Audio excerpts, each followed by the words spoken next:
நீங்கள் மதீனாவிற்கு சென்றால் மஸ்ஜிதுல் கிபிலத்தைன், 2 கிபிலாக்களுடைய பள்ளி என்று இப்பொழுதும் நீங்கள் பார்க்கலாம். 2 கிபிலாக்கள் அந்த பள்ளியில் போடப்பட்டிருக்கும்.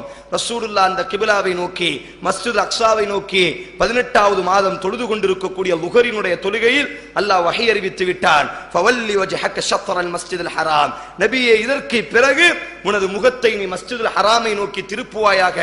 ருக்குவில் இருந்தவாறு அப்படியே அல்லாஹ்வின் தூதர் திரும்ப ஆரம்பித்து விடுவார்கள். அதனால் தான் அந்த பள்ளிக்கு 2 கிபிலாக்களுடைய பள்ளி. நம்முடைய முதல் கிபிலா, அவ்வலுல் கிபிலா மஸ்ஜிதுல் அக்ஸா தான். இந்த அளவிற்கு நமக்கு தொடர்புடைய பூமி.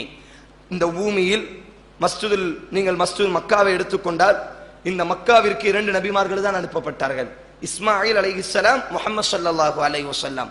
எந்த ஒரு தேசத்தை எடுத்துக்கொண்டாலும் அந்த மொழி பேசக்கூடிய ஒரு இறை தூதரை அல்லாஹ் அனுப்பி வைப்பான். ஆனால் மஸ்ஜிதுல் அக்ஸாவில் மாத்திரம்தான் லட்சக்கணக்கான நபிமார்களை அல்லாஹ் அனுப்பி வைத்தான்.